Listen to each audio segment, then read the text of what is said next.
Okay, we're live on 14 out of 14. I'm starting the show off with a nice yawn. Hey, four name girl, how's it going?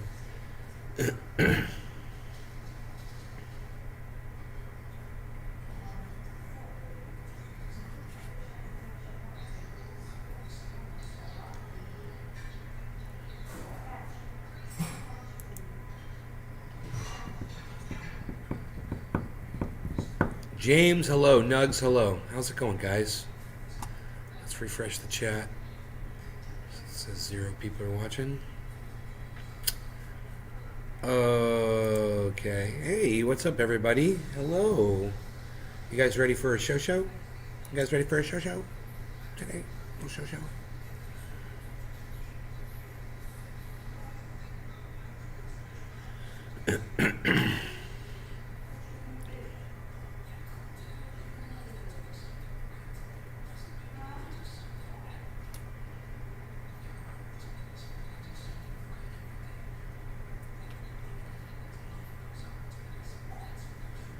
Nick, hey, buddy. Hey, Token Dave, what's up, buddy? Hurry up and roll it up, buddy. Come on. Waiting on you. Show. It's fun, isn't it? It's fun to say show. Show. Oh, I forgot to make coffee cafefe. I think I'll stop the show and start over again. I should have cafefe for the show. Shouldn't I have cafefe for the show? Empty cup, man. What do you guys think? Cafefe or no cafefe?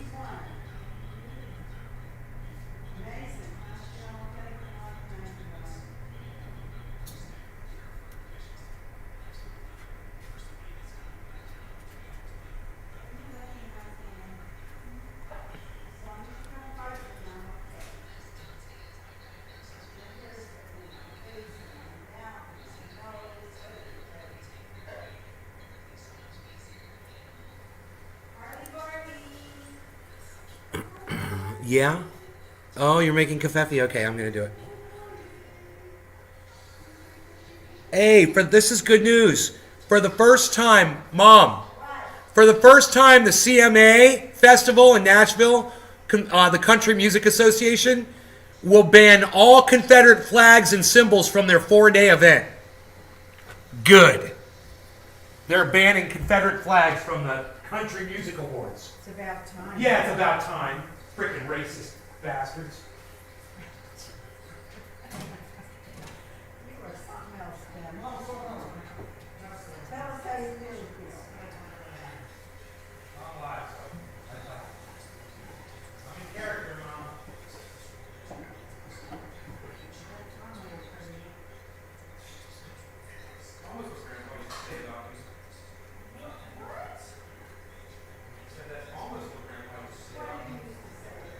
You're a real character.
Oh, and your father never did that. What? Nothing.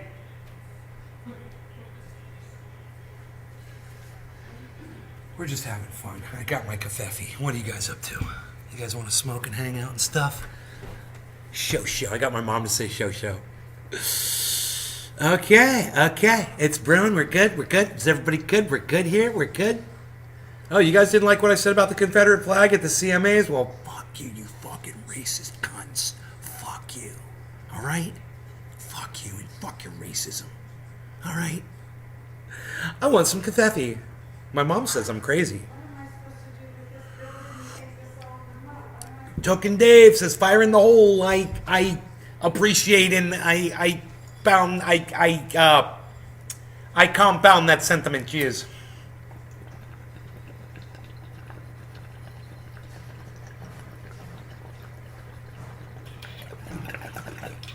There's just a little bit left in there from earlier.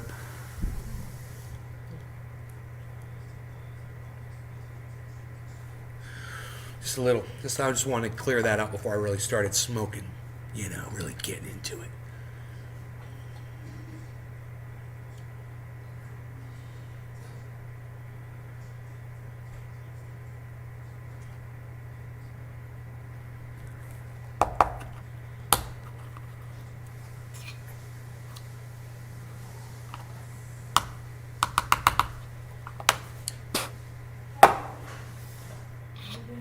Bye. Thank you so much. Good job today. And what she had to deal with today, man. Me too. She had to deal with me being scared about my father having a seizure. And she did really good. She kept her cool, man. Was super professional. You know, she knew she couldn't do it by herself. She wanted me there to help her. She's like, I need you to do this. I need you to do that. I was like, absolutely. And we handled it. And that was during the live show. That happened during the live show.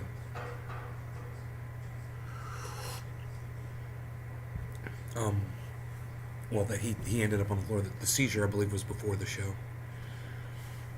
Now, we really gonna smoke the Nay way? Oh yeah, after I pack a bowl, yeah. Happy Friday to all, and to all a good toke. Josh G selling Santa Claus. Happy Friday to all, and to all a good toke. You sound like Tiny Tim. God blesses everybody. Oh, I'm sorry, Tiny Tim. Did I forget everybody? Ooh. Mm-hmm. Built me a new dam today. Got a nice splash. Over there. Took everything down, then I rebuilt it. Because I'm crazy like that. Sounds professional. Tiny Tim and the giant bong. Hey, speaking of giant bongs, we got the salt water. We got the So Kelly train wreck. Let's go to the salt water. That's what we're gonna do. Salt water.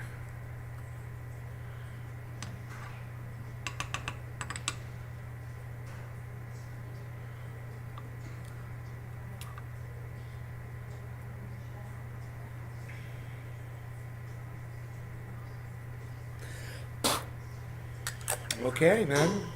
Here we go. You guys ready for the first nice actual bong rip of the show now? Show. You guys ready? Got some storms of brewing. I'm chilling on the patio with fresh brew and fresh bud. Got some storms brewing. Yeah, we do too. My friend Mark is here with a crew and they're working. Hey Marina, how are you?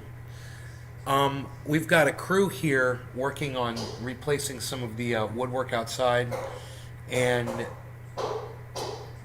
they were calling for massive rain between 5 and 9 p.m. tonight, and there was just a sprinkle.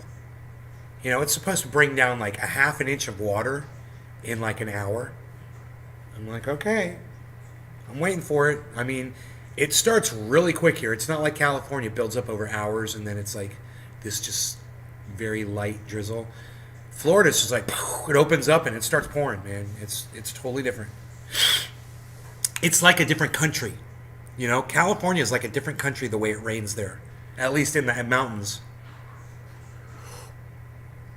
You're taking some dabs? Ooh, I'd like to be taking some dabs with you. Just saying.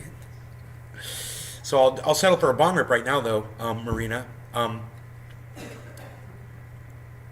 Cheers, guys. Let's make this nice and great. This bong rip. And I want to say hello to each and every one of you, and I'm so happy to see all of you guys here. Thank you for tuning into the show tonight. I hope that I can bring you the content that you desire, that makes you laugh and have a good time. Cheers.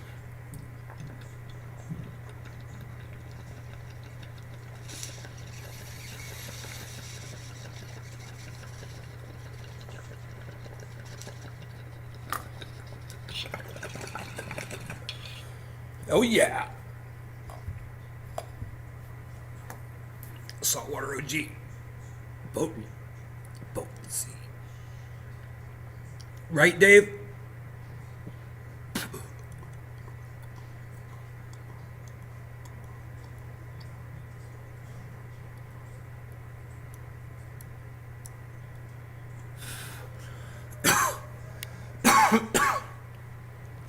Woo!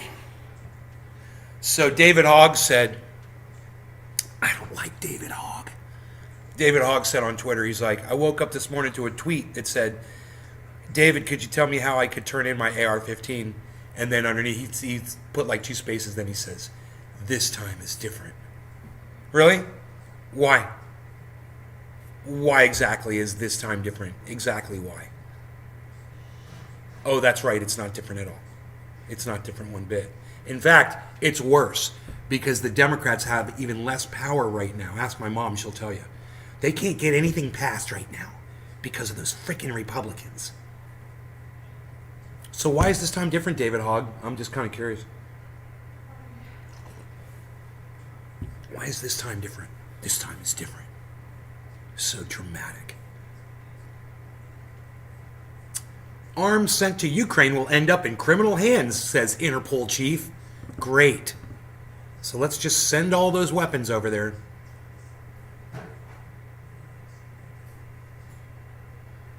Arms will flood hidden economy when the war ends. Yup. Great. Florida threatens to fine Special Olympics. Fine? Fine them. For what? I don't know. There's an asshole DeSantis. Florida threatens to fine the Special Olympics? What the hell did they do, man? What? Iceman, yo, Iceman, what's up, buddy? How's it going, bro? I'm glad you're here.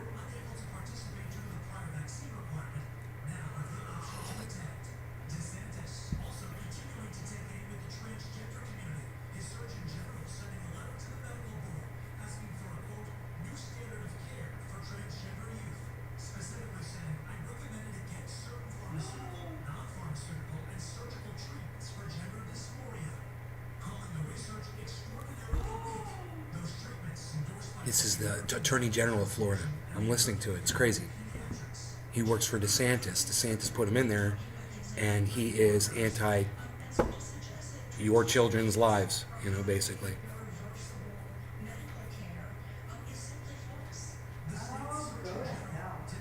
Here's the paper, Ben. Oh, okay. Do you want it? Yes, please.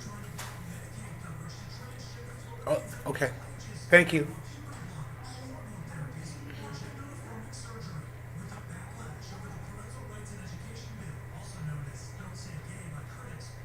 No, that's not what he means. That's not what he means. It's David Hogg. Nick, it's David Hogg. You got to understand who David Hogg is.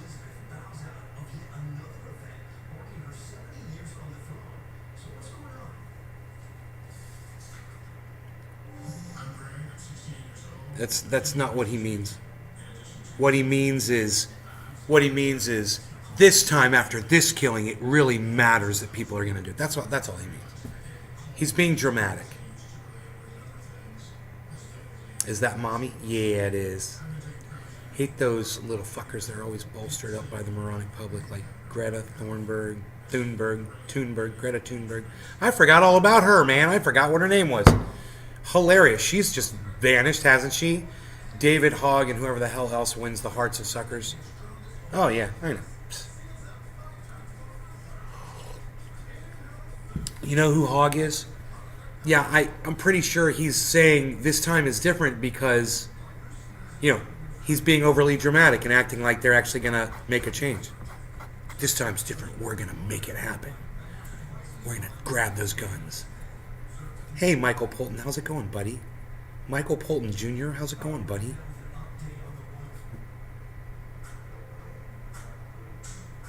Are we doing dabs with Iceman? Psst, nobody's even doing dabs with Iceman anymore, bro. Nobody's even doing it. What, are you bringing the whole rig tray over, pal? Nobody even brings the whole rig tray over anymore, pal. What are you even doing? You got a bunch of stuff there you don't even need in there. Look at this. This doesn't need to be in here. It's empty. Look, you're dropping it all over everything. You're wrecking it. It's your wrecking ball. What are you doing?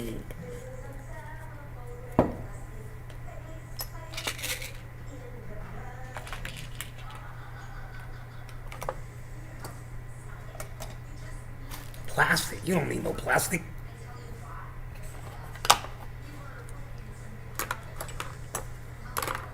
A little bit of OCD in here. Keeps me happy. A little OCD. There we go. There we go. Little OCD in the house. Perflau. Perflau. I think we're good. Yeah. Just, you know, just a little OCD kicking in here. That's all. Just a little OCD. This time is different. Yeah. To see that difference, please leave a donation for our campaign, David. Yeah, this time's different, everybody. Come on. This time's different. You know, and what I'm saying is the Democrats don't even have power right now. Because you don't want to get rid of the filibuster, you give the Republicans all the power. They're not going to let you pass anything. They still have the filibuster. So any legislation that you try to pass that the Republicans disagree with, they're going to knock down with the filibuster. Okay, Democrats? You're not going to be able to pass it. Plus, you got Joe Manchin and Kristen Sinema. I mean, you know, they're basically Republicans that call themselves Democrats. They always vote Republican. And they laugh at you as they do it. And that Manchin enriches his daughter, you know, and her company, and what a freaking mess, man.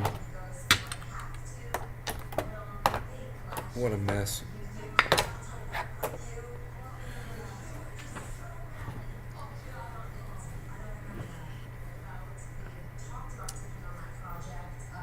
It's working exactly the way they want it to, man.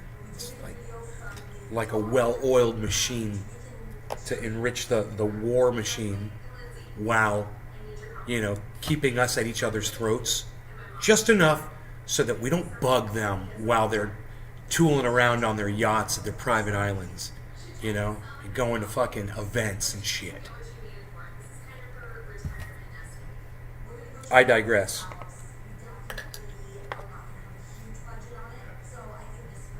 Iceman, what are you doing? Friday night, buddy.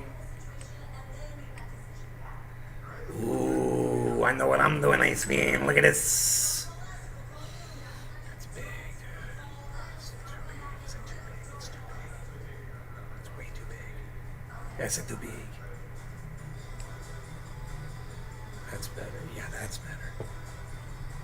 That was way too big of a dab. I don't need to be doing giant dabs or else I'm just saying I don't need to be doing giant dabs. What is this? Psst.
Big dabs. Hey, I got a regular sized dab here. I didn't want to get too crazy.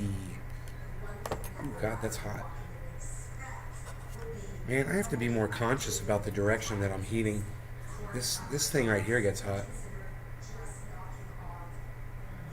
That's too hot to put my mouth on.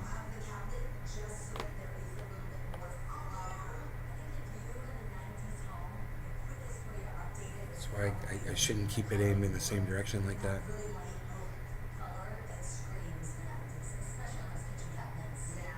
That's okay though. I'm waiting for a minute. So my buddy, he's a IT guy, and he works for a bunch of my friends. He was like, "Yeah, so what's up with that Starlink?" And I was like, "Dude, I had it. It's fucking amazing." He's like, "Really?" I'm like, "Bro, once I put the got it put in properly and installed on this nice pole and shit, man, I didn't get any drops.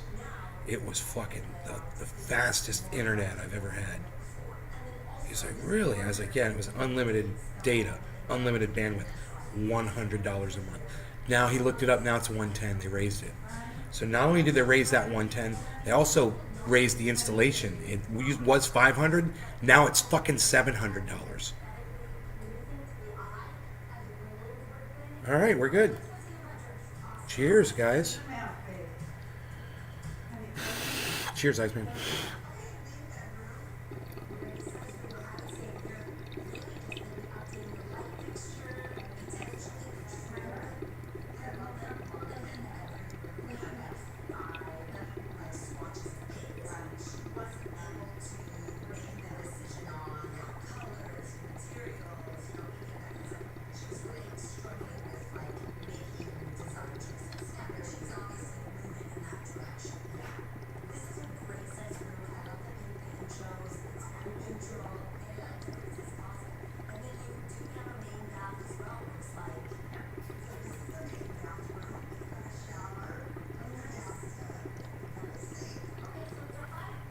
Yeah, in Germany, you got cheap internet, huh?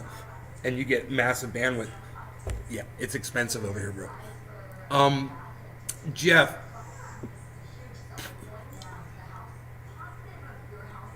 I'm guessing around 400, 500 degrees.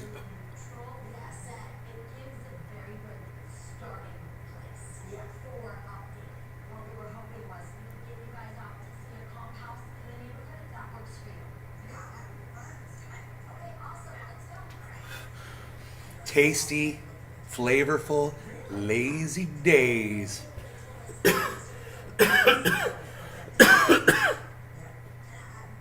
So flavorful and tasty, though.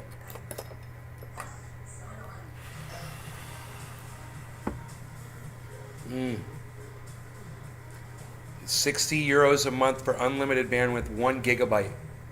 That's crazy. That's Europe, bro. You guys got some good hard wire right there, bro. That's some fiber optic. Yeah, was you said about Ukraine? It's true. My friend works for the Ukraine military, so yes, pretty fucked up over there. James McGill, thanks, buddy. I get my information from fairly reliable sources. So you can, you can go check up on what I say, and I'll tell you exactly who I get it from.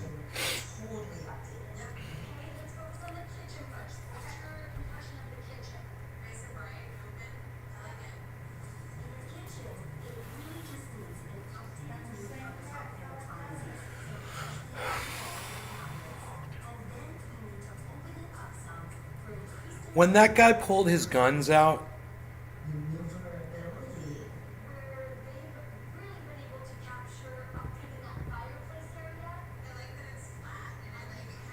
someone said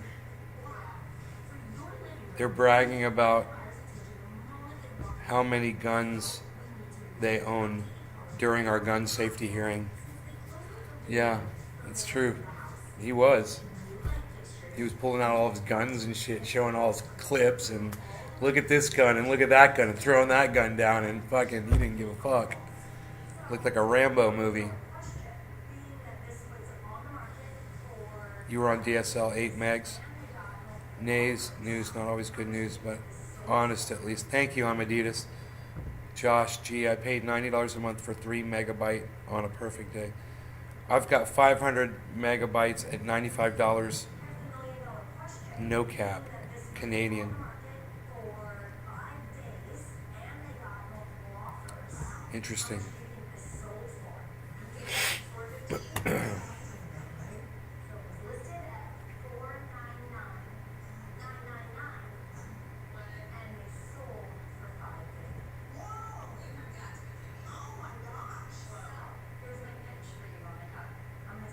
Nick Braun is a fucking idiot, Jimmy Dore. Just so you know, Nick Braun is a fucking idiot. Anybody got a problem with that in the chat? Nick Brana is a fucking idiot. Does anybody have a problem with me saying that in here? Let me know.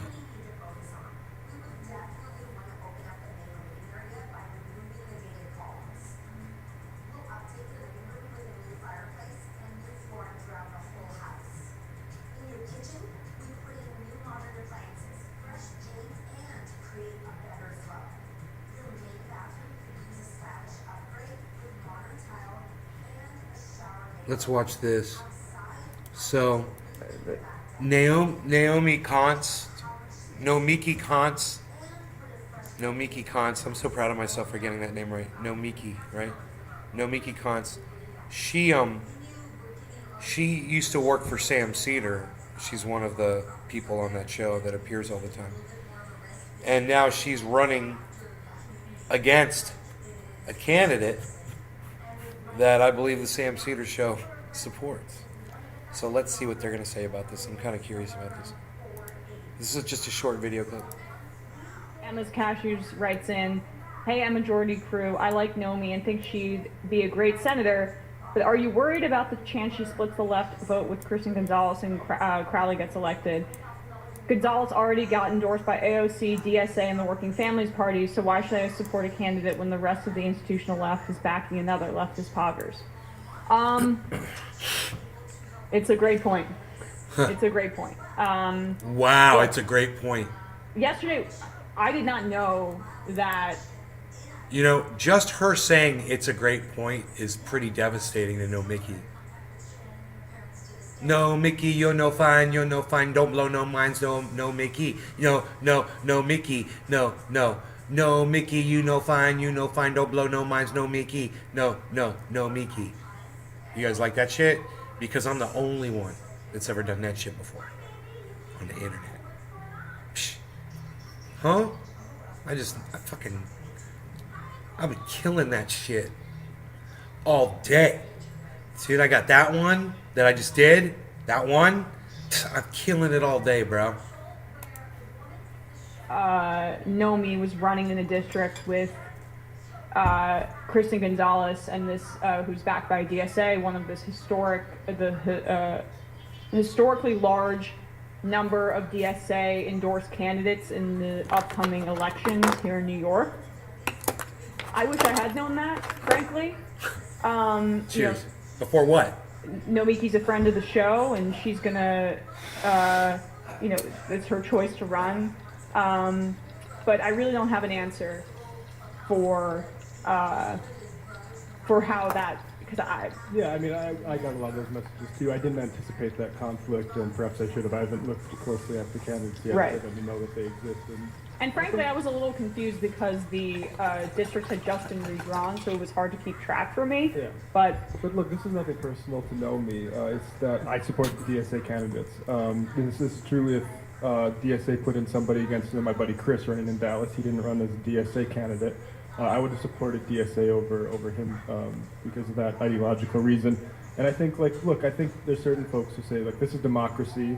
And win, and I kind of in a vacuum can relate to that and see the best candidate win. But okay, can any one of you in my audience tell me what the DSA is? Can any single person in this audience tell me what the DSA is?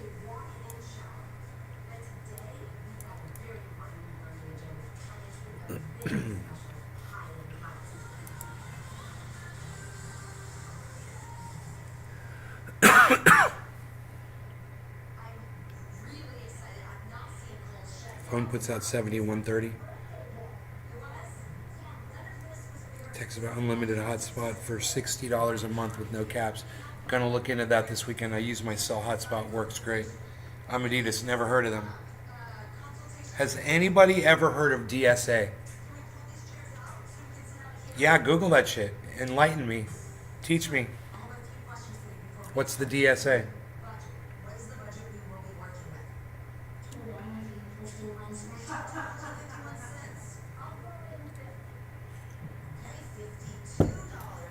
DSA endorsed Gonzalez for New York. NY59. School of Art, says James McGill. Democratic Socialist Party. It says DSA. What's the A for? Monique, hi. Hello. Democratic Socialists of America. Oh. Well, you just go for the endorsement on Google and it'll come up. Gonzalez for New York being endorsed by the DSA. So that's the conflict of interest. A show that regularly attacks other leftists it accuses of trying to split the left, now has to grapple with one of its co-hosts, Nomiki, running against DSA-endorsed Gonzalez for New York in New York 59, and thus trying to split the left.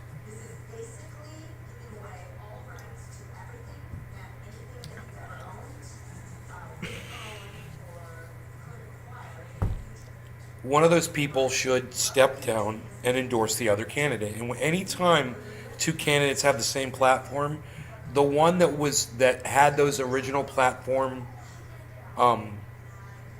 statements first, whoever it was that came up with the concept, the other one should drop out and endorse that person. They're the ones with the original idea. Go with the person who had it first. Like, that's why I was so mad about Bernie Sanders, the whole issue, because Bernie Sanders had all of these different platforms that he was standing on, right? It was obvious what his platform was. And all of these other people came in with his platform that he had been running on for years. And they claim that you should vote for them and not Bernie Sanders. And I said, every single one of those people is a vile piece of human garbage. Every single one of them that's running against Bernie Sanders is a vile piece of human garbage. And we went through that way back in the day. The show, we covered that and covered it good. I talked about Andrew Yang. We talked about Amy Klobuchar. We talked about the snake. You know, his. What's her name?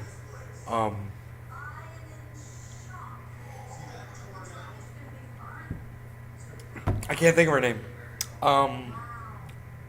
You know, every single one of them motherfuckers. Pete Buttigieg.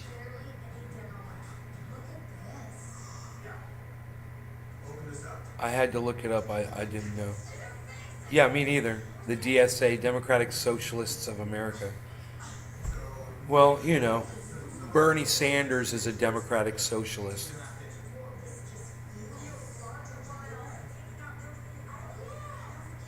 You know, basically every single American is running under Democratic Socialism right now. So you're all Democratic Socialists, whether you agree to the politics of it or not. You're living under it.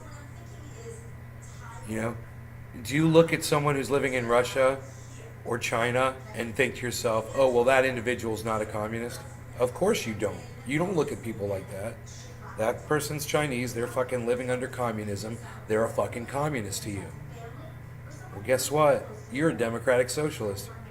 That is the system that is employed right now in this country.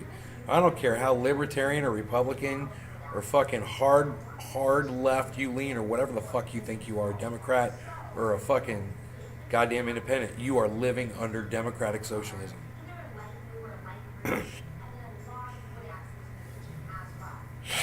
Oh, well, you just are. I mean, that's just a provable fact. You know? Call yourself whatever you want, but these are the rules that you've agreed to. You know?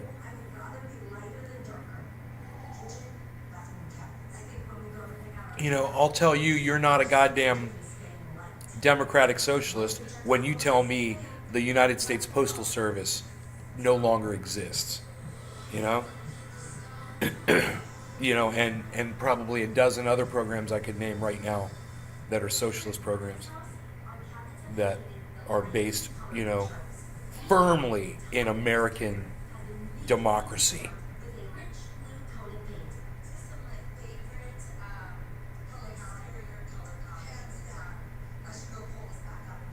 Pramila Jayapal says we must end the filibuster. Yeah. Yeah, Joe Biden doesn't want to end the filibuster. He doesn't want to. Nothing fundamentally will change.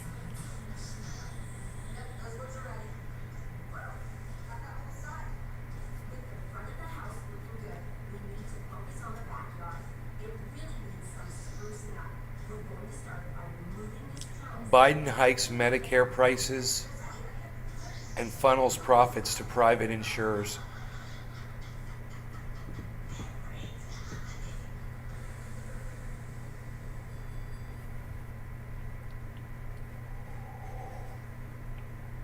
The largest ever Medicare premium increase will pad the pockets of insurance executives who donated millions to the president's election.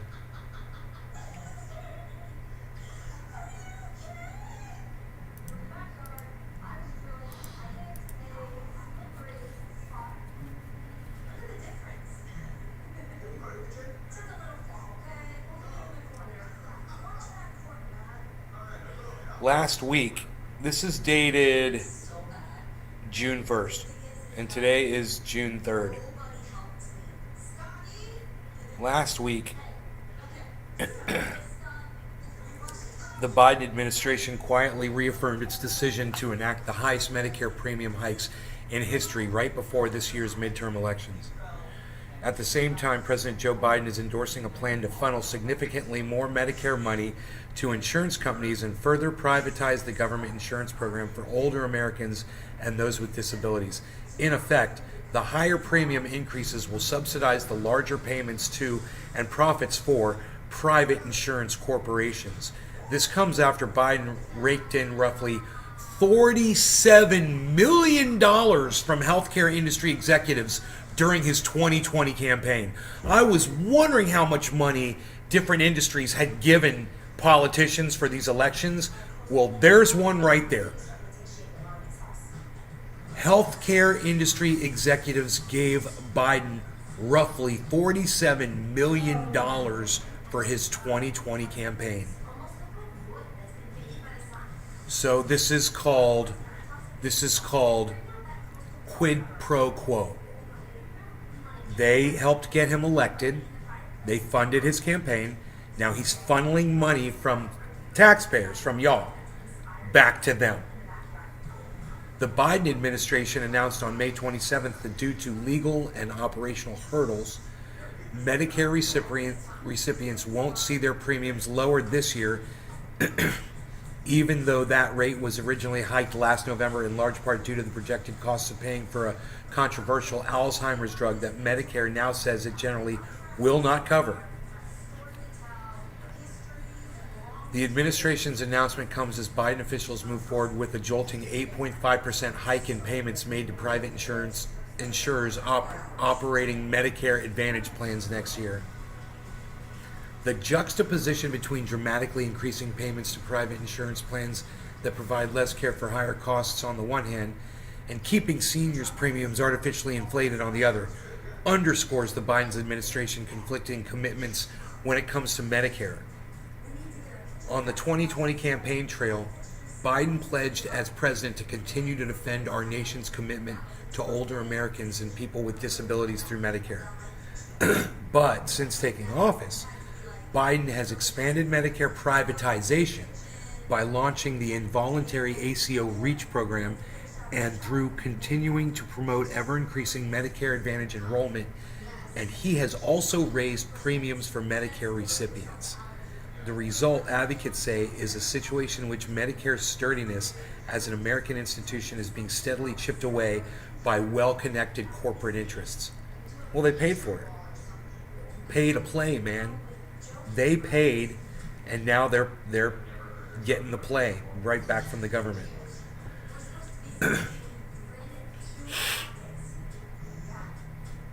He should be important since he likes fucking everyone, says Doogie.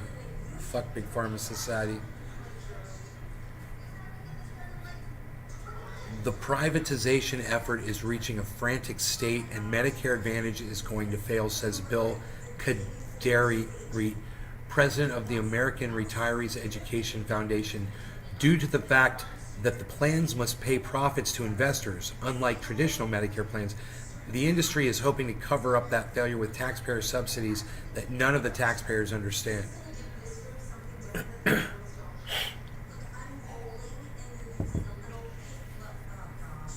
All Medicare recipients pay premiums for outpatient care, which is called Medicare Part B. That money can be funneled into traditional government Medicare plans or into Medicare Advantage plans run by private insurers that are incentivized to limit the amount of care that elders receive. God damn, dude. The standard Part B premium for Medicare patients is now $170 per month, up 14.5% from last year when it was $148.50. Half of the increase in premiums came from a single drug, Aduhelm, which despite its June 2021 approval by the Food and Drug Administration to treat Alzheimer's disease, is not proven to do so. The timeline of Biden's Medicare moves then is this. And it has a timeline, and it's long, guys. I'm not going to read through it. It's really long. But it shows... It follows the money, and I'll show it to you so it's on screen, man. I think it's important that this is going to be on screen.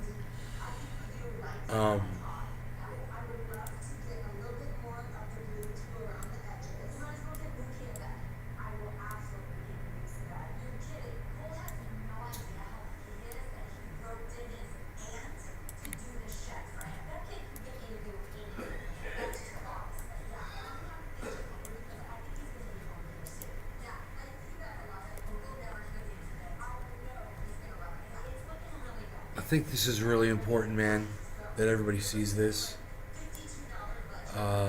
So it's going to be here for the record. It's going to be on this podcast for the record. Okay, here it is. The timeline of Biden's Medicare moves then is this. June 2021, November 2021, a few days later, January 2022, April 2022,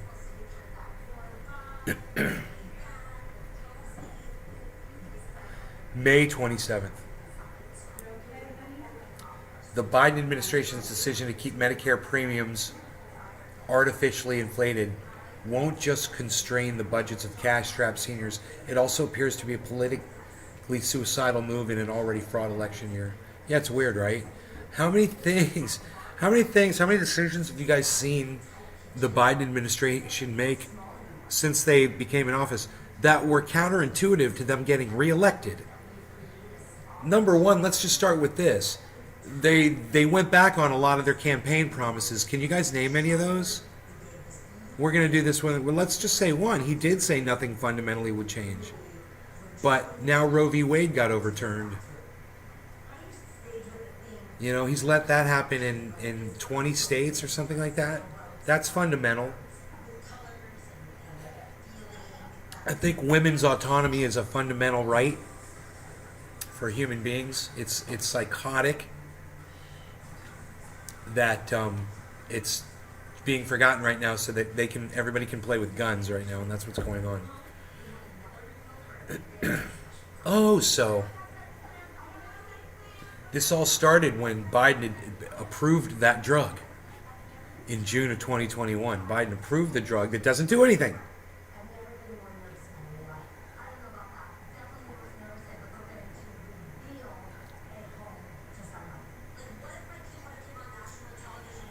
And then November 2021,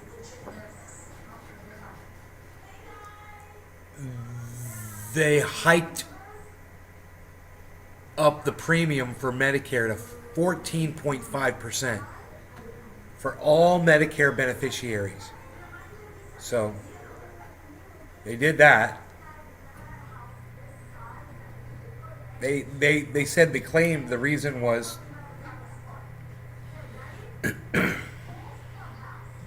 reflects the need to maintain a contingency reserve for unanticipated increases in healthcare spending, particularly certain drug costs. Unanticipated, so just in case there's some expensive drug, we need a whole bunch of your money. We need you to pay 14.5% now, because we're thinking maybe just in case there's going to be some expensive drugs coming down the pike.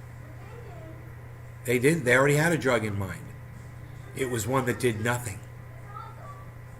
And Biden's FDA approved the drug Aduhelm for treatment of Alzheimer's, despite controversy involving alleged scientific disputes inside the agency over the drug's efficacy and industry pressure on the internal review process. They were really having a problem with this. A few days later, in response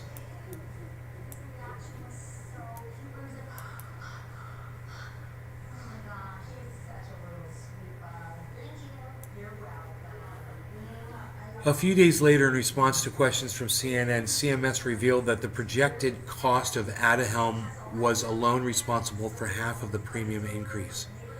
The resulting outcry led Aduhelm's manufacturer, here we go guys, Biogen, to halve the drug's price the following month. In January 2022, Health and Human Services Secretary Javier Becerra called on CMS to reassess those premium hikes this year. In April 2022, Health and Human Services Secretary Javier Becerra.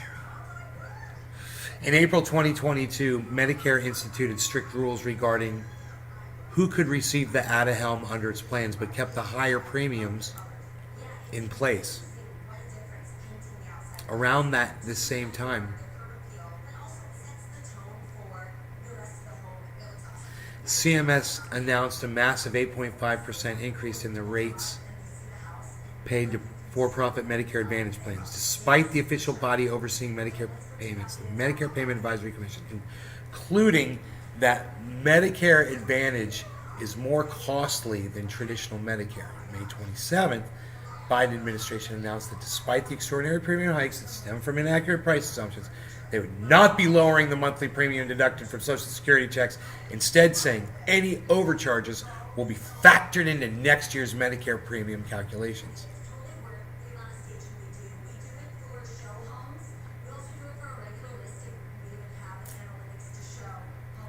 Dude.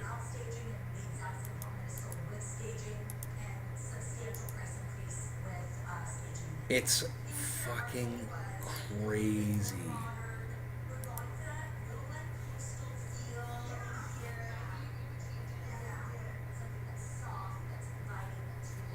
It's fucking crazy. That shit that I just read is fucking crazy. Wow. Kafefi.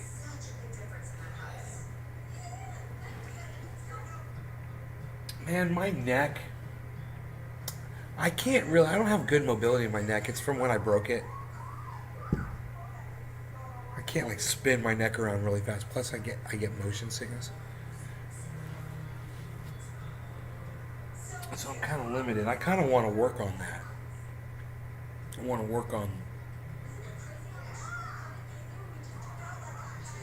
And my neck might be sore because I was doing some exercises, it's called Crazy Eights. You just lift the weights, like this, and working on this muscle back here. Trapezius, is that what that's called?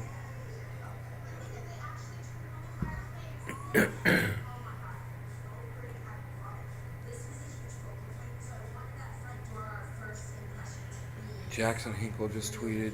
Joy tweeted. Oh, Joy's live. Call into her show.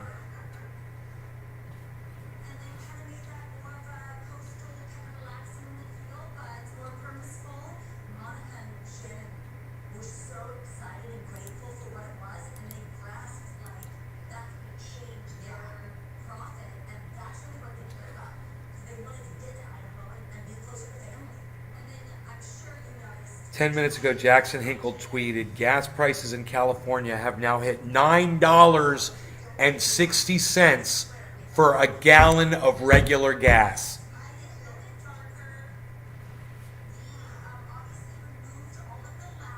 $9.60.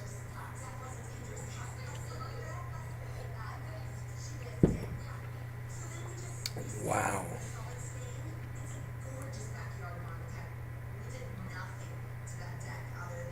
He's standing in front of a sign that says Putin is good. Let's debate. Jackson Hinkle. Putin is good.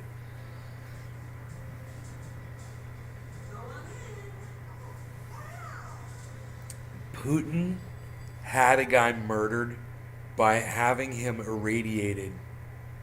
He drugged a guy with uranium or some shit, and the guy's hair, he poisoned him, and his hair fell out, and he got really, really, really sick, man, and he fucking died. Fucking Putin's really bad for that, just for that, man. He's done some really terrible things. Putin has prosecuted political rivals. He's locked people up in prison.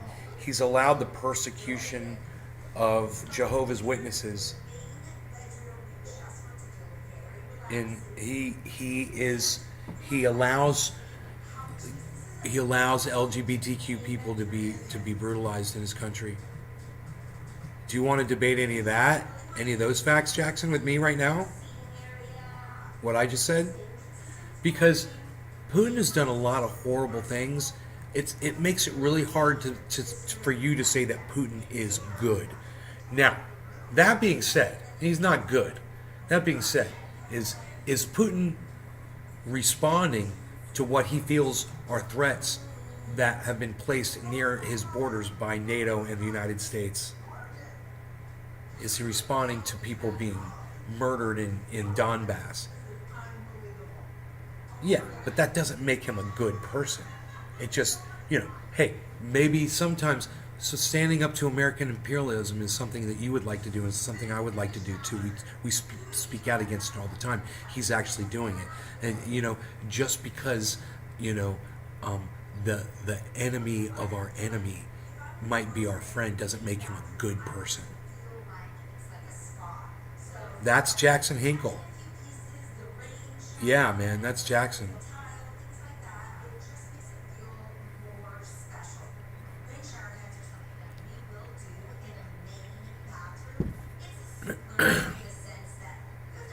It's Jackson Hinkle, bro. He's been debating people about Putin is good. It might be worth watching some of those videos to hear the arguments. But I think he puts himself in a position with that statement in that, okay, so Putin's done a lot of horrible shit, and that makes him not good, it makes him bad. So just that statement alone it's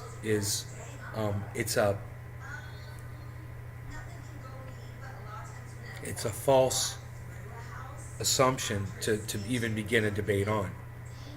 It's provable that Putin is a bad person. It's factually provable that Vladimir Putin is a horrible person, that he's not good. So you would have to change your debate. The basis for your debate just needs to change. Do you want to say Putin's response to American imperialism is good? Well, I would agree with you. If I was Vladimir Putin, I wouldn't stand by. Bro, I wouldn't have waited. I don't know why he would. Dude, in 2014, why he didn't put an end to that shelling immediately. I don't know. I know there was fighting back and forth. You guys remember hearing that? Russians and Ukrainians were shooting back and forth, but I didn't know what was really going on militarily with the Donbass region. I didn't know. But if I was Vladimir Putin, I wouldn't stand for my citizens being murdered at all. So you want to say he made a decision that was good? Hey, Putin made a good decision, one that you do agree with. Yeah, well, I agree with you. There's not. I wouldn't even debate that. I'm just saying the premise of your debate is provably wrong. It's not debatable. It's not even up for debate. I don't even know anything about Vladimir Putin. I guarantee you I'd win that debate in 3 seconds by everything I just said. And everything I just said is true. He's a fucking cold-blooded murderer. He doesn't give a fuck about the lives of other human beings, bro. He's so cold. He's not good. You know, you want to adjust the definition of the word good to have this debate. You don't get to do that. We all agree what the word good means. You know, Superman is good. You know, Harley is good. You know, this face light, that's good. My coffee, it's good. Creek bong. Bong I found in a creek. Good. It's good. The cannabis I smoke in it. Good. It's not even debatable. You guys know. When I'm sitting here smoking, I tell you, if it hurts my throat, if I don't like the way it tastes, we're not getting me high, blah, blah, blah, blah, blah, whatever. It's good. Everything's good. This mouse, not good. I need to replace it. I need to buy kitty litter, and I think I'll buy a mouse too. I need to buy kitty litter and a mouse. I need to remember that shit. Kitty litter and a mouse. Just remember cats. Mouse, right?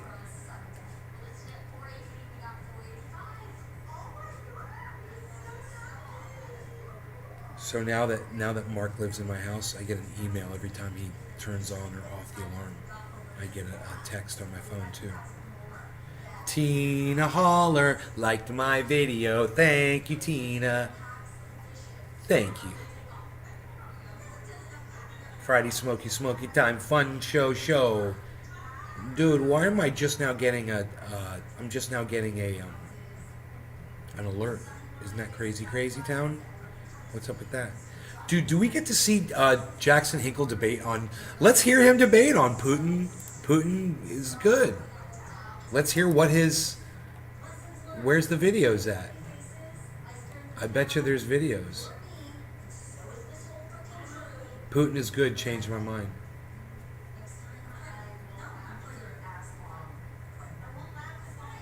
Oh, I wonder if... No, this is a Jackson Hinkle tweet, right? I'm on Jackson's... Yeah.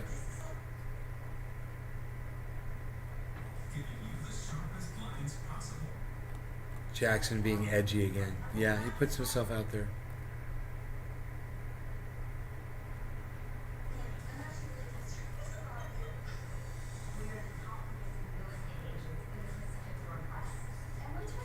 Okay, there's no links. So I just wonder if we go to YouTube and we look for on Jackson Hinkle's channel, I wonder if he's got any uploads of these debates, man. He's live right now on Jimmy Dore's show. I'm not interested in that. Okay. The Dive. The Dive. Why doesn't it come up The Dive with Jackson Hinkle?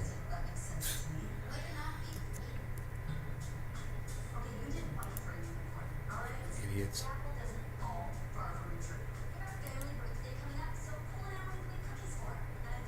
Uploads.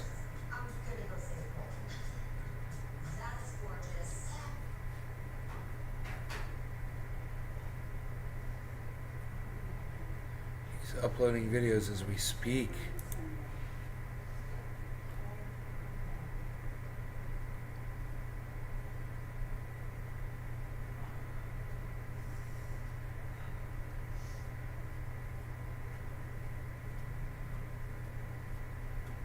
Someone's tripping now.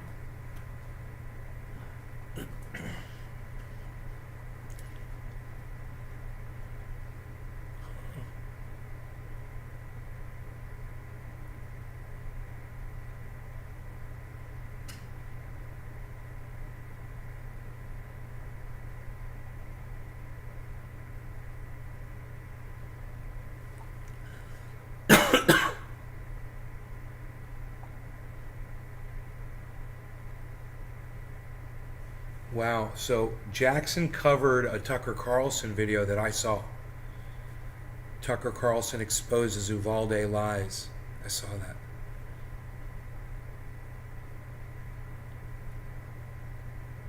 Uvalde, whatever. Sorry.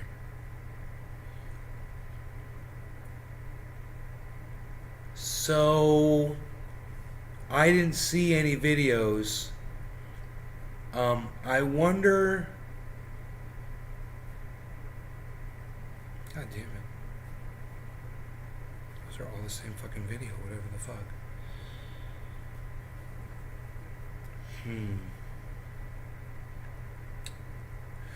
I wonder if he put them up on his Twitch channel, but I just hate Twitch so much, you know. I freaking hate it. A cold, cold man. Nay, you're right, a cold, cold man.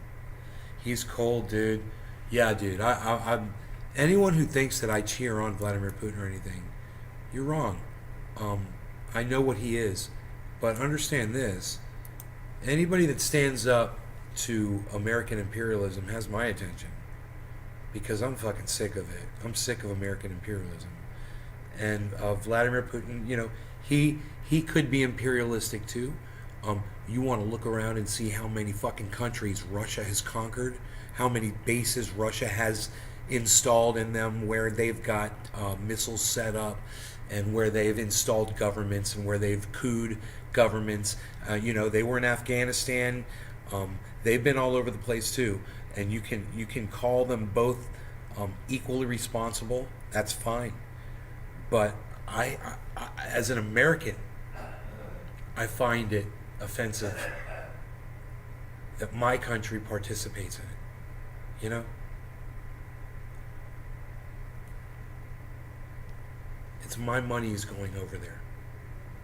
They take thousands of dollars from me, man. It fucking drives me crazy when I know that money goes to go send weapons for a war that they started. With my money then too. This has just been a joke. Uvalde lies. I kind of want to see Jackson Hinkle watch Tucker Carlson, because I already saw this. He initially denied that the on-scene police commander ordered cops to stand down and remain outside as children were being shot to death inside the school. On Thursday, a spokesman for Texas DPS called that account a rumor, quote, but there was videotape to show that it was true. It actually happened. So the next day, forced by the videotape, Texas DPS admitted the rumors were true. Watch. Obviously, based upon the information we have, there were children in that classroom that were at risk, and it was, in fact, still an active shooter situation and not a barricaded subject. No apology. No, right? Real admittance of wrongdoing. It's just like, oh, we're aware of that. Right? No shit. Good observation. There's a Kiddo. lot of questions that I have surrounding the mass shooting at Robb Elementary School in Uvalde, Texas, okay? I've discussed this in great detail, mostly on the Jimmy Dore Show. Jimmy's done a bunch of segments on this, and he's on there right now. Doubling down on it and redoing the segments on my show here, so I haven't. I talked a little bit actually about it yesterday. We did a segment on some of it yesterday. I had a little bit of a different take I wanted to go into. But today, I want to show you this. It seems to me as though the Uvalde Sheriff's Department did about every single thing imaginable wrong that would cause one to have suspicion with regard to the response to the shooting in Uvalde. In addition to that, the cover-up of the mishandling of the shooting and the response to the shooting has also sparked a lot of curiosity in my books as well. So I want to show you this. This is a new segment from Tucker Carlson tonight, in which he begins to ask some of these questions. Some of the questions I wasn't even aware of, and I've now seen posed, and they were things that I thought we actually had answers for. Now it turns out that the sheriffs were again lying. This is really incredible stuff. And again, I think it's just so important considering the fact we just covered in our last segment a story about how Joe Biden's arms that he has sent to Ukraine, U.S. munitions, M777 howitzers, as well as 150 millimeter artillery are being used to blow up 5-year-old girls, little kids in schools in the Donetsk People's Republic, right? So we're sending these weapons to Ukraine. They're blowing up children in these schools, elementary schools. That Joe Biden is now trying to take away your guns, not even just the guns that were responsible, AR-15. He's also trying to take away other guns. 9 millimeters are in the discussion because of a school shooting here. It just really doesn't sit well for me. It feels more like a power grab than any sort of legitimate concern for ending these atrocities we're seeing plague the nation, which I really do not feel are a result of, in its entirety, a gun issue. I think there's many issues that combine that cause these things to happen. Guns are definitely a part of them. I mean, you see these shootings. The primary weapon used in all of these shootings are AR-15s. But I mean, there's a lot of stabbings every year in the United States, many more per capita than we see in other, developed nations. We see that suicide is a huge issue in the United States, very sadly, and that's a huge issue. We see that, we have so many things that are unique to America. I mean, you look at heart disease in America, you look at obesity, these things, obviously not acts of violence, but, we have a lot of really big issues in this country that we seek to either ignore or just shift the blame on. And that's why they continue, because we don't actually want to address the real issues. Now, as Karl Marx said, I think that we should frustrate any attempt to disarm the workers, especially when we literally have like paramilitary units walking the streets that are not responding to actual active school shooter situations, but are instead utilizing their weapons to kill average citizens, right? And enforce the stripping away of our privacy rights and forcing us into lockdowns. Mom, do I need to feed Harley? I don't know. Is he being kind of fussy? No, he's just up here on the couch with me. Okay. I think we should oppose this. I think we should protect the Second Amendment. But this is now a very big discussion. People are treating this like a black and white issue. It's not. Tucker Carlson's going to explain that right now. We're going to go through it and break it down. Good evening and welcome to Tucker Carlson Tonight. It was a week ago today that a deranged teenager called Salvador Ramos murdered 19 children and 2 teachers in an elementary school in Texas. You know this because we've had 7 days of full saturation coverage, and it's all deserved. Given that, it's amazing I remember all we this. still don't know about what happened that day. I think I watched Let's this start twice. This is the most obvious with how the shooter could possibly have afforded Australia the Gaming 3 Salvador Ramos 94596. was What's 18 up, buddy? part-time at the drive-thru at a local Wendy's. Yet police say he had at least $4,000 of brand new weapons, including 2 AR-15 rifles, 1,600 rounds of 5.56 ammunition, a ballistic vest, and 60 magazines. One of Ramos's rifles was a high-end model manufactured by a company called Daniel Defense. According to a receipt that Ramos posted in a private message, that gun cost $2,000, and he paid in full. Now, Ramos could have bought effectively the very same rifle at any gun store for a third of the cost. But apparently, to Ramos, price was no object. That's pretty weird. If police know where Ramos got the money to buy one of the most expensive AR-15s on the market, Maybe he just didn't know how to shop around. That's one of the biggest things I've seen asked around. It's like, you look at, you look at... Okay, number one, he's a fucking psycho. He went and he killed a bunch of people. Number two, someone like that probably doesn't think to go shop around and save some money. They're about to go kill a bunch of people. They don't care how much money they're spending.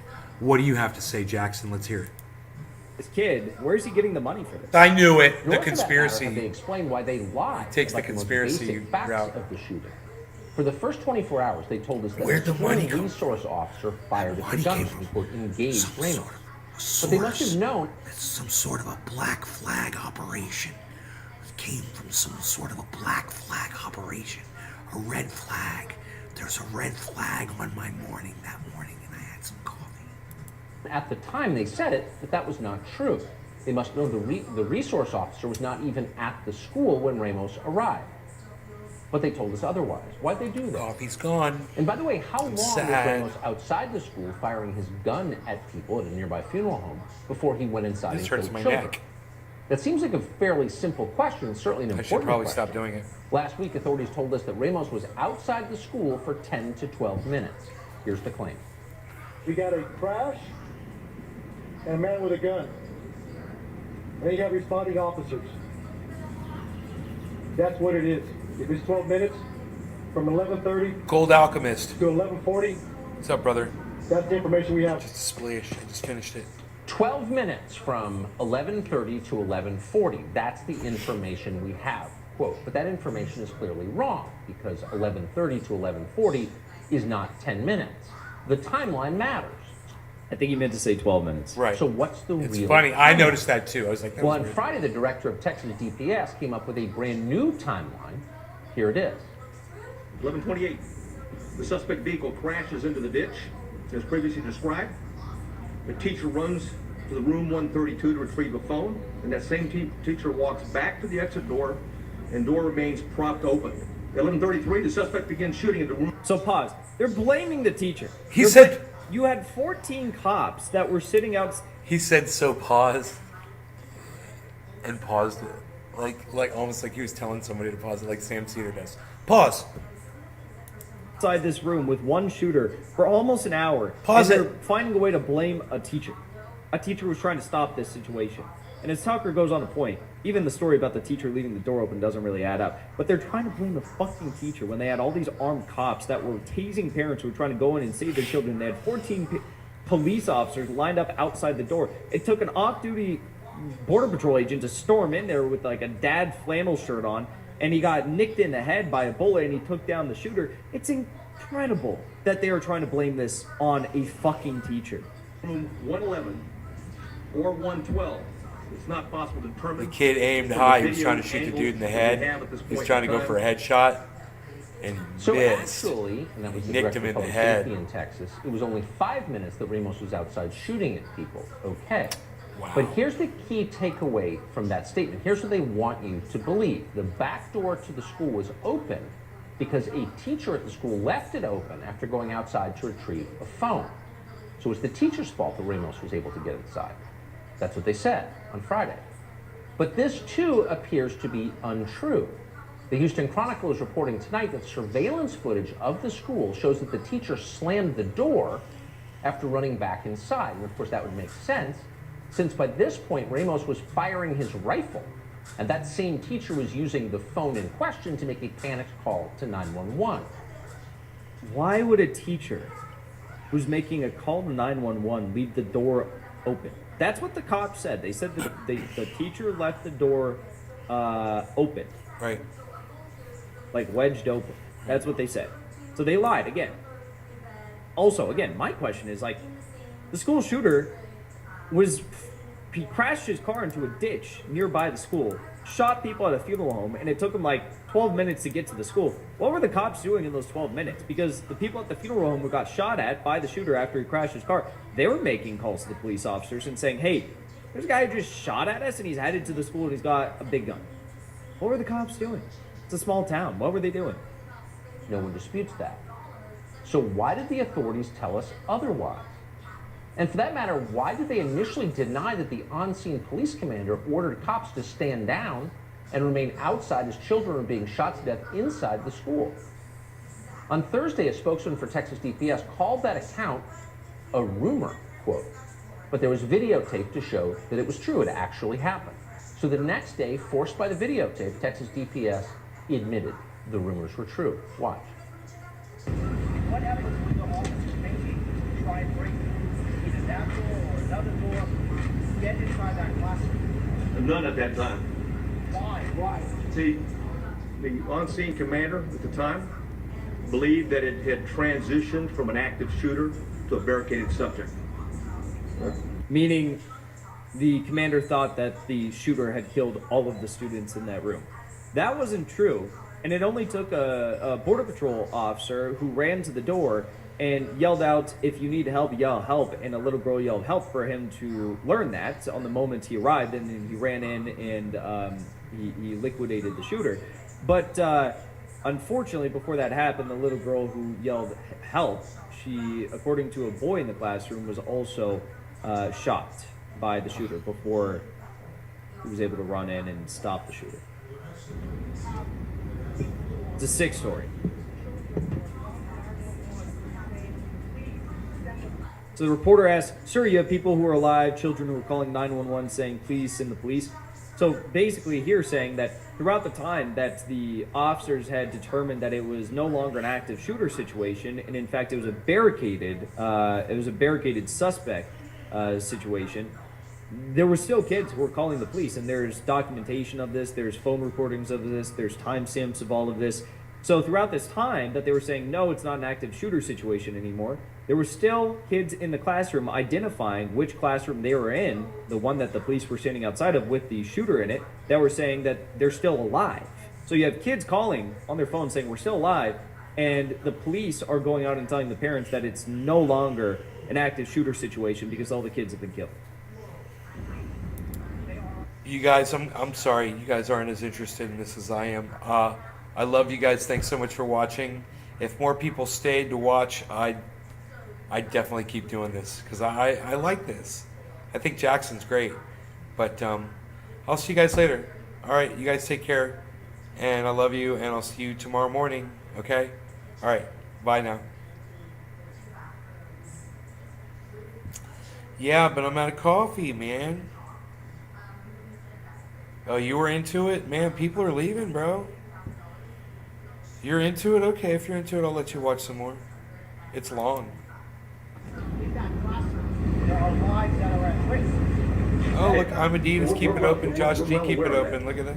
Obviously, based upon the information we have, there were children in that classroom that were at risk, and it was, in fact, still an active shooter situation and not a barricaded subject.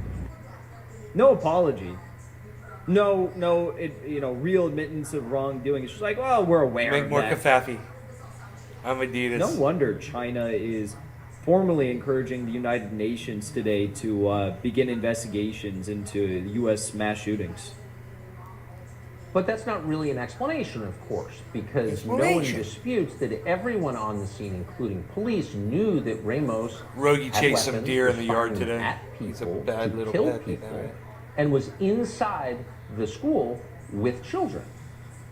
No one disputes that. So why did heavily armed police units decide not to stop Salvador Ramos from executing children? Now, it's not finger-pointing to ask that question. These are very complicated circumstances. People are under immense pressure. People make mistakes. But we're making long-term policy decisions based on the specifics of what happened last week in Uvalde. Politicians across this country are calling for militarizing America's elementary schools. And yet they can't answer why the military force effectively outside this elementary school refused to stop the killing. So this massacre could have been prevented at some point. It was not prevented. Why was that? We should know the answer, but don't hold your breath. No one in power seems anxious to hold themselves accountable for what happened in Uvalde.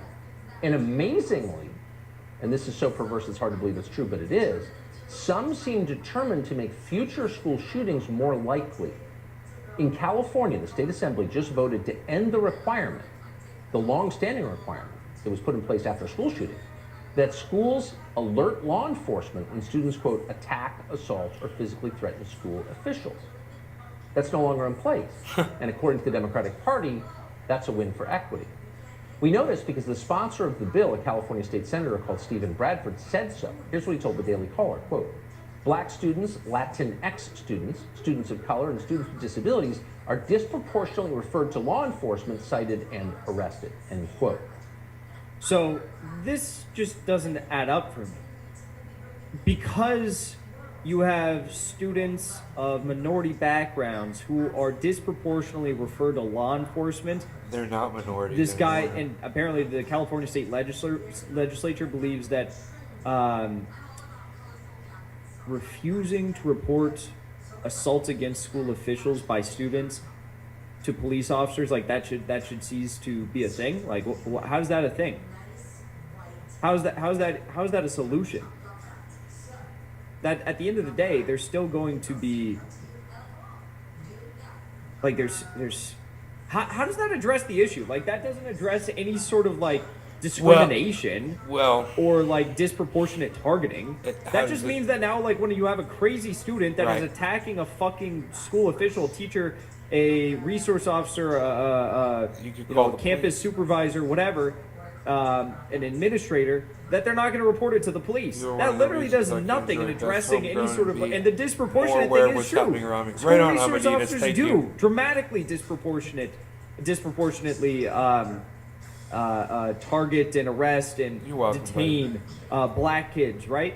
But saying that we're not going to report violent assaults on school officials doesn't do anything in addressing that issue. It's crazy. So too many Latinx students in wheelchairs apparently are being blamed for school shootings, so there's no more violence reporting in California schools at all. So how does that help prevent the next school shooting? Well, of course it doesn't. But it's starting to seem like helping prevent school shootings is not really the point of this exercise. Amassing more power is the point. And we know this from what's happening north of us. Canada's Botox dictator, Justin Trudeau, wasted no time in using the tragedy in the US Botox to his dictator. own political advantage in Canada. So funny. Now, Uvalde is more than 2,000 miles from Ottawa. But because of what Salvador Ramos was allowed to do in Texas, Canadians are no longer allowed to protect themselves. Justin Trudeau has introduced a bill that would ban Canadian citizens from buying, selling, and transferring handguns within their own country. Again, handguns were not the cause of the shooting in Uvalde. Uvalde is nowhere near Canada, and yet Justin Trudeau is using that tragedy to disarm anyone who disagrees with him. By the way, that law would empower courts to confiscate guns from people even if they've not committed a crime. Watch Justin Trudeau announce this paragraph, and as you do watch, pay special attention to the masked toadies behind him nodding in unison. We're introducing legislation to implement a national freeze on handgun ownership. What this means is that it will no On handgun ownership, it wasn't a handgun that was responsible for this. I know, right? So what and, are we now? And it gonna wasn't say in that, Canada. We're gonna ban. They're knives idiots. and He's we're an gonna ban, idiot. We're gonna ban any sharp objects. You can't have forks in your house because technically those could be used for violent assaults You as call well. him a Botox. It's insane. Botox no dictator. longer be possible to buy, sell, transfer, or import handguns anywhere in Canada. In other words, we're capping the market for handguns.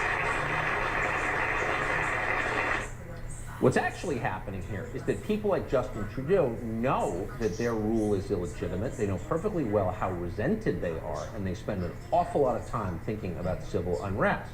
You probably don't.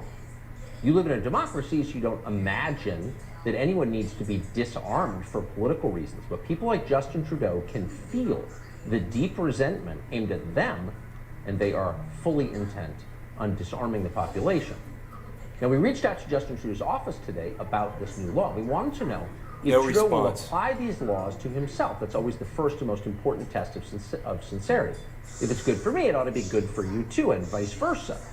So, in this case, will Justin Trudeau's state-funded bodyguards be relinquishing their handguns? And how about their banned AR-15s? But of course, we're not allowed to know the answers to that question because he's in power and we're not. Quote, "We do not comment on matters related to the Prime Minister's security," his office responded. Meaning, of course not. So Justin Trudeau gets to keep his paramilitary force. He gets to keep his like dumbass the guys who are on the horses and shit, the mounted patrol, whatever they call those dumbasses, and they're gonna keep terrorizing and planting evidence on workers' movements like the Canadian truckers' movement, like things like that spark up in Canada. They're going to keep doing that, but no Canadians are going to be allowed to have guns, right? You can't buy new handguns, whatever, in Canada. Justin Trudeau isn't that stupid. He's going to continue to protect his own family. You're just not going to be allowed to protect yours in Canada. Now, here in the United States, as always, Democrats are watching very carefully what Trudeau is up to as they plan our future here. And already the rhetoric of the Democratic Party has changed. For years, Democrats, Joe Biden, his supporters in the media have talked about banning AR-15s, the so-called weapons of war, which are not in fact used by any military. But This is weapons funny. of war Weapons have of war, been weapons of war, focused. weapons of war, weapons of Watch. war. Watch. the venom of the haters and their weapons of war. Assault-style weapons that are weapons of war. And purchase these weapons of war. To get these weapons of war. Finally ridding our streets of weapons of war. What we should be doing is taking these weapons of war out of the hands of civilians. Because they see what these weapons of war do on the street. An assault weapon is a weapon of war with no place in a civil society. But then again, of course, M777 howitzers do have a place in the hands of Ukrainian Nazis who will use those to blow up 5-year-old girls at elementary schools in Makivka, in Donetsk, in Lugansk, in Klamovo. Of course. But AR-15s, they have no place in our society. They wouldn't know what end the bullet comes out of. They know nothing about this topic. They don't even know the basic crime stats. In the United States, rifles kill fewer people every year than fists or knives do. There's no effort afoot to ban knives or fists. But weapons of war have long been their focus, meaning AR-15s, the single most popular self-defense rifle in the United States. Self-defense is the point. On Sunday, Congressman Adam Kinzinger has decided, and says it out loud, that in order for him to feel safe, we're going to need to confiscate your rifle because he feels unsafe. Watch.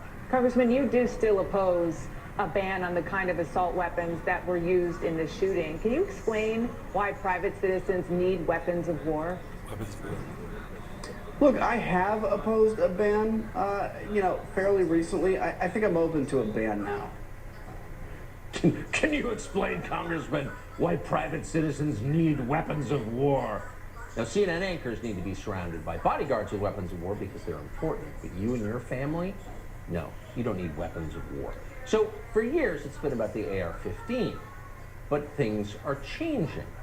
Joe Biden is now calling for a ban on the ubiquitous 9mm round. Watch this. A 9mm. He's calling for a ban on a 9mm. Idiot. Why?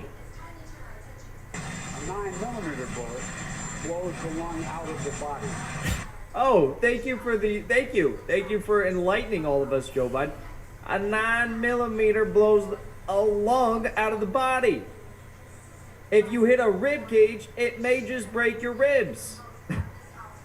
Brilliant analysis from Joe Biden as to why we now need to get rid of 9mm.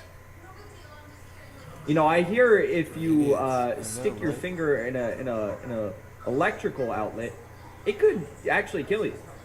Maybe we should ban those too. I read all your chat. The idea of these high-caliber weapons there's simply no rational basis for it in terms of about self-protection, hunting. And remember, the Constitution, the Second Amendment, was never absolute. You couldn't buy a cannon when the Second Amendment was passed. Fuck the Second Amendment. So there's a guy. True. Never absolute. Never absolute. You know what? Great white sharks have actually been responsible for several deaths in recent years, too. Have we thought about bombing all the great white sharks in our oceans? Maybe. Maybe that's next on his agenda. That's silly. He can't even recognize his own wife of 40 years in public, lecturing us about what the 5 minutes rational left. basis is for this or that. Quote, there's simply no rational basis for the 9mm round in terms of self-protection. Well, of course, the opposite is true. The 9mm is the main self-protection round in the United States, along with the 5.56, the round used in the AR-15. Both of them are small rounds. People use them to protect their families. And if you take them away, Americans will no longer be able to defend themselves in the middle of a crime wave that was wholly manufactured by the same people who are trying to strip your guns from you. And that's, of course, the point. This is a power grab. And you can be certain that it is a power grab and not an effort to make this a safer country, because the people who are calling for it are exempting themselves from its requirements. Once again, that is the acid test. If you're for a law, will it apply to you? Do Michael Bloomberg's bodyguards carry the dreaded 9mm or 223 rounds? Do they have high-capacity magazines? Do Nancy Pelosi's bodyguards, which you pay for, do Mitch McConnell's bodyguards carry those rounds? Well, we wanted to know. Why wouldn't we want to know? Why don't we have a right to know? So we emailed all three of their offices today. And unlike, we have to say, Justin Trudeau's office, none of them even bothered to reply to us. So obviously they won't be disarming their own bodyguards. They'll keep their own weapons of war. In the meantime, they'll continue to pass legislation against weapons they know nothing about. They've been doing this for decades. We did a documentary on this, actually. And we spoke to... This is pretty good. Probably the person who knows more about self-defense weapons than any living American. Listen to what this guy says. 45, one of the most popular about figures on YouTube and the accessory on the end of this gun. The use of firearms for self-defense. He's like, this thing is just, it's a handle. And of course, it has the famous Tucker Carlson barrel shroud on it. Barrel shroud. Hickok 45 is referring to Congresswoman Carolyn McCarthy of New York, who famously didn't understand the firearm she was trying to ban. Do you know what a barrel shroud is? I actually don't know what a barrel shroud is. Because it's in your It's a shoulder thing that goes up. No, it's not. So a barrel shroud makes the rifle more deadly, right? Yeah, really, shroud that barrel. You know, a lot of what people come up with do not know firearms. They just do not like them. They hate them, and you know, so they're looking for reasons to hate them. They don't know anything about the cartridges. A bullet is dangerous. Let's face it. A hammer, a chainsaw, a ladder, a car. They're potentially dangerous. It's really good, wasn't it? So, folks, I mean, let's be honest here. While we're at the 9mm ban, vending machines kill 13 people a year. Yes, vending machines fall on people. They kill 13 people a year. I say we ban vending machines. Selfies, 12 people succumb to the fatal attraction of selfies each year. You're being silly, Jackson. Selfies, why not? Falling out of bed, 450, a staggering 450 people die annually by falling out of bed, usually from a head and neck injuries. Beds gotta go. Dude, we're talking about people's kids getting slaughtered in mass murders. Volcanoes, Jackson. they kill 762 people a year. I say we just nuke Dude, them. I'm gonna cut you off, Jackson. All right, I'm gonna cut you off. Let's just cut you off and say no. No. Silly. But Tucker Carlson did make some excellent points. You guys are right. Anyway, you guys enjoy your evenings, and I will see you guys tomorrow. Love you guys. Thanks for sticking around. All right? Bye. I gave you an extra half hour, man.